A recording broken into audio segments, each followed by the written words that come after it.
ಮುಗಿಯೋದ್ರೊಳಗಾಗಿ ಎಲ್ಲ ಮುಗಿಯೋಕ್ಕೆ ಜೂನಿಗೆ ಮುಗಿತು. ಇವತ್ತು ಜುಲೈ ಹೋಗಿ ಆಗಸ್ಟ್ ಕೂಡ ಬರೋಂಥದ್ದಾದ ಇವತ್ತಿಗೆ ಕೂಡ ಮುಂಗಾರು ಹಣ ಕೂಡ ಬಂದಿಲ್ಲ. ಅಂದರೆ ಮುಂಗಾರು ಹಿಂಗಾರು ಅಂತ ಎರಡು ವಿಧಗಳನ್ನಾಗಿ ವಿಂಗಡಣೆ ಮಾಡಿರ್ತಾರೆ. ನಮ್ಮ ಭಾಗದಲ್ಲಿ ಮುಂಗಾರು ಹಿಂಗಾರು ಅಂತಕ್ಕಂಥದ್ದು ಏನಿಲ್ಲ, ಒಂದೇ ಬೆಳೆ. ಆ್ಯಕ್ಚುಲಿ ಮುಂಗಾರು ಹಿಂಗಾರು ಅಂತಂದರೆ ಒಂದು ಕ್ರಾಪ್ ತಗೊಂಡಿರ್ತಾರೆ. ಅಂದ್ರೆ ನೆಲ್ಲು ಭತ್ತ, ಕೆಲವೊಂದು ಭಾಗದಲ್ಲಿ ಭತ್ತ ಬೆಳೆದು ಎರಡನೇ ಬೆಳೆಗೆ ಜೋಳ ಹಾಕಿರ್ತಾರೆ, ಅವ್ರಿಗೆ ಹಿಂಗಾರು. ಆದ್ರೆ ಇಲ್ಲಿ ಏನಾಗಿದೆ, ನಮ್ಮಲ್ಲಿ ಮಿಸ್ಟೇಕ್ ಆಗಿರ್ತಕ್ಕಂಥದ್ದು, ಅಧಿಕಾರಿಗಳು ಸರಿಯಾಗಿ ಮಾಹಿತಿ ಕೊಡಲಾರ್ದಂಥದ್ದು.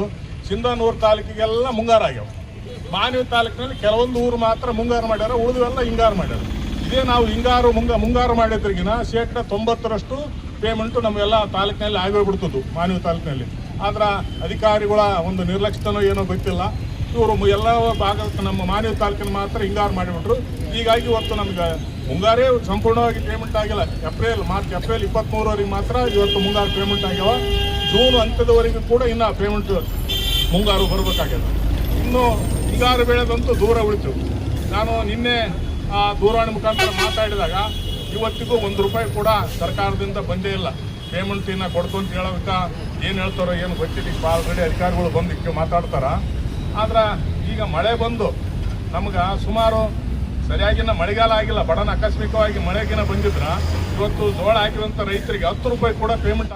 ಡೆಲ್ಲಿಯಿಂದ ದೇವಗಿರಿಗೆ ರಾಜಧಾನಿಯನ್ನ, ದೇವಗಿರಿಯಿಂದ ಡೆಲ್ಲಿಗೆ ರಾಜಧಾನಿಯನ್ನು ವರ್ಗಾಯಿಸಿ ಜನರನ್ನು ಸತಾಯಿಸಿದರು ಅಂತ ಸರ್ಕಾರ ನಮ್ಮ ಕರ್ನಾಟಕದಲ್ಲಿ.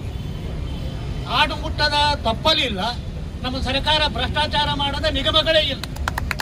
ಇಡೀ ನಮ್ಮ ಕರ್ನಾಟಕದ ಎಲ್ಲ ನಿಗಮಗಳನ್ನು ದೀಪಾರಿಸಿಬಿಟ್ಟಿದೆ. ಇನ್ನು ರೈತರಂತೂ ಕೇಳೋದು ಬೇಡ. ಇನ್ನು ಒಂದೂವರೆ ತಿಂಗಳಿಗೆ ನಾವು ರೈತರು ಮತ್ತೆ ಜೋಳವನ್ನು ಬಿತ್ತನೆ ಮಾಡ್ತಕ್ಕಂಥ ಒಂದು ಕಾರ್ಯಕ್ರಮ ಇದೆ. ಆದರೆ ಇನ್ನೂ ರೊಕ್ಕ ಬಂದಿಲ್ಲ ಅಂದರೆ ರೈತನಿಗೆ ಏನು ತಿಂಗಳ ಪೆನ್ಷನ್ ಬರ್ತದೆ? ಏನೂ ಇಲ್ಲ. ಅವನು ಅದನ್ನೇ ತರಬೇಕು, ಅದನ್ನೇ ಗೊಬ್ಬರ ಕೊಟ್ಟವ್ರಿಗೆ ಕೊಡಬೇಕು, ಲೇಬರಿಗೆ ಕೊಡಬೇಕು, ಅವನೇ ಟ್ಯಾಕ್ಟ್ರಿ ಕೊಟ್ಟವ್ರಿಗೆ ಅವನೇ ಕೊಡಬೇಕು. ಅವನೇನು ಮಾಡ್ಬೇಕು ರೈತ? ಇಷ್ಟು ಪ್ರಜ್ಞೆ ಇಲ್ಲದಂಥ ಈ ಸರ್ಕಾರ ಈ ರೈತರ ಬಗ್ಗೆ ಅವ್ರಿಗೆ ಅಷ್ಟು ಚಿಂತನೆ ಇದೆ ಎಂಬುದನ್ನು ಗೊತ್ತಾಗ್ತದೆ. ದಯಮಾಡಿ ಈ ಸರ್ಕಾರದವರು ಈಗಲಾದರೂ ಕಣಿತಾರ್ರಿ. ನೀವು ರೈತರ ಮಕ್ಕಳಲ್ಲವೇ? ರೈತರಲ್ಲಿ ನಿಮ್ಮ ಕಷ್ಟ ಸುಖ ಗೊತ್ತಿಲ್ಲ. ಸರ್ಕಾರ ಶಾಸಕರಿರ್ಬೋದು, ಮಂತ್ರಿಗಳಿರ್ಬೋದು, ಎಲ್ಲರಿದೆ. ನೀವು ಮಾಡಿದ ಒಂದು ಉಳಿದಿಲ್ಲ. ಯಾಕಂದರೆ ನಮ್ಮ ರೈತರು ಸತಾಸಿರಿ. ಇನ್ನು ಗೃಹಲಕ್ಷ್ಮಿಯವ್ರ ಗತಿ ಅಂತ ದೇವರಾಗ ಬರ್ಬಿಡು. ಅವರು 5,000 ಕೋಟಿ ಹಿಂಗಿರಿ, ಇನ್ನೂ ಎಷ್ಟು ಹಿಂಗಿರಿ. ಇನ್ನು ವೃತ್ತಿರೋ ಬನ್ಯನ ತಹಶೀಲ್ ಆಫೀಸ್ಗೆ ಹೋಗಿನಿ, ಅಂಬಿಕಾಯಿ ಮೇಡಮ್ ಮುಂದೆ ಸಾಲುಗಟ್ಟಿ ನಿಂತಾರೆ. ಅಪ್ಪ ನನ್ನ 4 ತಿಂಗಳ ಪೇಮೆಂಟ್ ಬಂದಿಲ್ಲ, 5 ತಿಂಗಳ ಪೇಮೆಂಟ್ ಬಂದಿಲ್ಲ. ಎಷ್ಟು ನಿರ್ಲಕ್ಷ್ಯ ಸರ್ಕಾರ ಇದೆ. ದಯಮಾಡಿ ನನ್ನೆಲ್ಲ ಬಂಧುಗಳಲ್ಲಿ ಕೇಳ್ಕೊಳ್ತೀನಿ, ಈ ಸರ್ಕಾರಕ್ಕೆ ನಾವು ಎಚ್ಚರಿಕೆಯನ್ನು ಕೊಡಬೇಕು.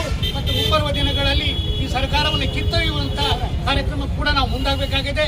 ಯಾಕಂದರೆ ಈ ಸರ್ಕಾರ ಭಾಳ ದಿನ ಇದ್ದರೆ ನಮ್ಮ ಕರ್ನಾಟಕ ಉಳಿಯೋಲ್ಲ. ಯಾಕಂದ್ರೆ ಅದು ಕಳ್ಸಕ್ಕೆ ಸರಿ ಹೇಳ್ತಾರೆ, ದುಡ್ಡು ಅವ್ರು ಕಳು ಮಾಡಿ ಅಲ್ಲಿ ಮೇಲಿರ್ತಕ್ಕಂಥ ಆದೇಶಗಳಿಗೆ ಅವರೆಲ್ಲ ನಮ್ಮನ್ನು ಬಲಿಪಶ ಮಾಡಿ ನಮ್ಮ ದುಡ್ಡನ್ನು ಅವ್ರಿಗೆ ಕಳಿಸ್ತಾರೆ. ಅದಕ್ಕೆ ನಾವೆಲ್ಲ ಎಚ್ಚೆತ್ತುಕೊಂಡು ನಮ್ಮ ಹೋರಾಟವನ್ನು ತೀವ್ರಗೊಳಿಸಿ ಈ ಸರ್ಕಾರಕ್ಕೆ ಎಚ್ಚರಿಕೆಯನ್ನು ಕೊಡಬೇಕಂತೇಳಿ ತಮ್ಮ ವರ್ತಿಸ್ತಾ ಇದೆ.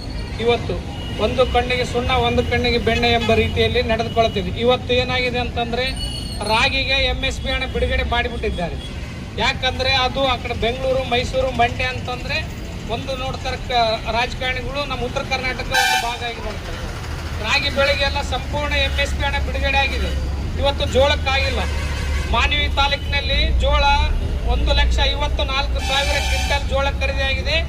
57 ಕೋಟಿ ರೂಪಾಯಿ ಹಣ ರೈತರಿಗೆ ಜಮಾ ಆಗಬೇಕಾಗಿತ್ತು. ಇವತ್ತಿಗೂ ಒಂದೇ ಒಂದು ಪೈಸೆ ಜಮಾ ಆಗಿಲ್ಲ. ಕಾರಣ ಏನಂದ್ರೆ ಇವತ್ತು ಕೃಷಿ ಸಚಿವರೇ ಇಲ್ಲ. ಕ್ಯಾಬಿನೆಟ್ ವಿಸ್ತರಣೆ ಮಾಡ್ಬೇಕಂತೇಳಿ ಡೆಲ್ಲಿಗೆ ಓಡಾಡ್ತಾ ಇದ್ದಾರೆ ಮುಖ್ಯಮಂತ್ರಿಗಳು. ಆಡಳಿತದಲ್ಲಿ ಸಂಪೂರ್ಣ ವಿಫಲ ಆಗ್ಯದ. ರಾಜ್ಯಪಾಲರು ಕೂಡಲೇ ಮಧ್ಯಪ್ರವೇಶಿಸಿ ಸರ್ಕಾರನ ವಜಾಗೊಳಿಸಿ ರೈತರಿಗೆ ನ್ಯಾಯ ಒದಗಿಸಬೇಕು. ಕೂಡಲೇ ಬರಗಾಲ ಇರೋದ್ರಿಂದ ಭೀಕರ ಬರಗಾಲ ಅದು. ಇವತ್ತು ಮುಂಗಾರು ಬೆಳೆ ಎಲ್ಲ ಸಂಪೂರ್ಣ ಹೋಗ್ಬಿಟ್ಟವ. ಹತ್ತಿಗೆ ಬೆಳೆ ಪರಿಹಾರ ಕೊಡಬೇಕು. ಇವತ್ತು ಗೊಬ್ಬರ ಹಾಕಿ ರೈತ ಮಳೆ ಆಶ್ರಿತ ಆಗ್ತೆ ನೋಡ್ತಾ ಇದ್ದಾನೆ. ಇವತ್ತು ಡ್ಯಾಮ್ನಲ್ಲಿ ನೀರಿಲ್ಲ. ಇದ್ದು ಡ್ಯಾಮಿನೂ ಸಹ ಸ್ವಲ್ಪ ಕುಡಿಯೋಕೆ ನೀರಿಗೆ ಅನುಕೂಲ ಆಗಿಲ್ಲ ಅಂತೇಳಿ ಬಿಟ್ಟರು ಸಹ ಸರಿಯಾಗಿ ವ್ಯವಸ್ಥೆ ಆಗ್ತಾ ಇಲ್ಲ. ಕುಡಿಯೋ ನೀರಿನ ಪರಿಸ್ಥಿತಿ ಸಹ ಗಂಭೀರ ಆಗಿದೆ.